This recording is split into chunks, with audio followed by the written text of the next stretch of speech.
Alright guys, welcome back to Frugal Homestead. So it's a beautiful autumn day, and I thought I'd bring you guys along to show you what I'm getting into today, which is composting leaves, also known as leaf mold and many other little names.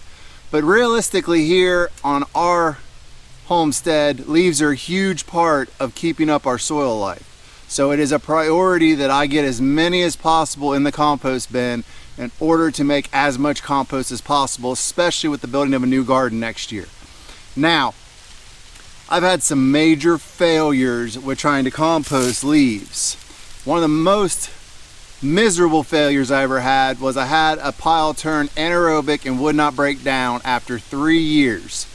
That was because I just put the leaves in there. Now, for those of you who don't know, when you just pile leaves in there, it just sheds the water. So they stay dry, they don't break down. It's not a great thing. So, in order to fully maximize composting leaves, you're going to want to break them down somehow. Now, they make all kinds of different ways to do this. One would be taking a weed eater head and putting a bunch of them inside a box and turn the weed eater on. I don't suggest it. I mean, you'll see all kinds of homemade stuff. But for me, there's only 3 real ways I could say that I would probably do. One is a leaf shredder. I know Harbor Freight sells them, a couple other companies sell them. The other would be to get an actual chipper shredder and use that. And then the third way, which is kind of a mixture of 2, is either a blower with an impeller that has a bag on it, like a leaf blower that you run in reverse, or a bagging mower, which is what I do. Now, the bagging mower is probably the least that'll chop it up, but I feel like it does a good enough job for the way I do it. So to fully understand this, much like anything that you compost, you have to break it down to its smallest size in order to expedite the process. You have to have a certain amount of water. These things don't have to be overly technical. Just make effort and you will get better results. Now, I break down the leaves by mowing them, and then I pull the bag and add them to the pile.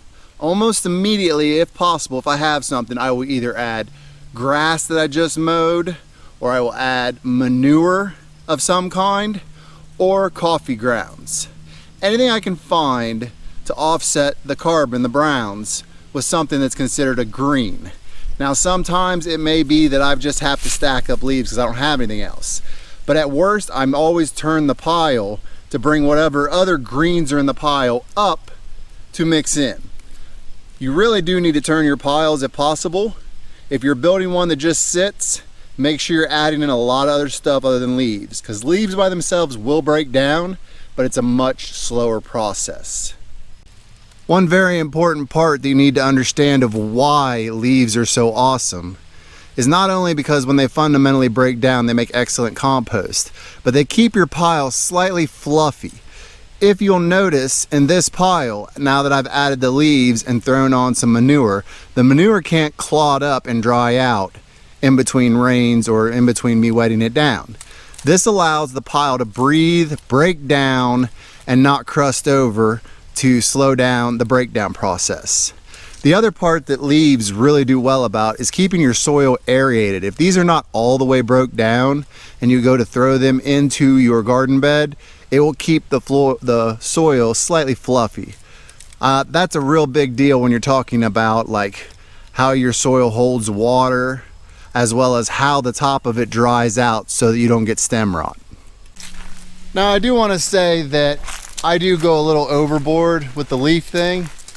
As I walk down the lane here, you'll see that I've got leaves on the side. I will actually set my mower up as high as it'll go in order to make sure I don't get sticks and rocks, but I will actually mow the sides of this lane in order to get all these leaves. I also have an old logging road that goes over the hill, and I will mow that as well to pick up some longer grass as well as the leaves in order to break them down and get them into our compost bin.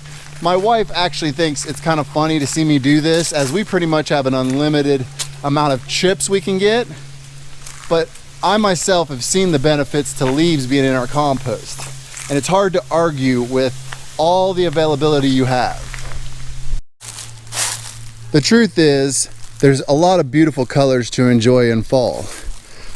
But these browns are probably one of the most beautiful things if you grow with compost, because you realize how valuable these are and a resource that replenishes every year by itself from nature. Now we will get all these leaves gathered up, put them in the compost pile, and create an amazing soil amendment for next year to build all new gardens. I would encourage all of you to find your own resource of leaves. If you don't have enough room on your property, ask your neighbors. Figure out what day the city comes and picks up these, compostable bags. I guarantee you someone will give you leaves. It is a resource that is easily available everywhere and can make amazing compost. So with that said, if you haven't already, and I don't know why you wouldn't have, go down, hit the subscribe button, hit the notification bell so you see all of our upcoming videos. Make sure you give us a like. Let us know if you use leaves in your composting, how you break them down. We'd love to hear from you. And with that said, I will see you in the next one. I gotta get these leaves mowed before they blow over the hill.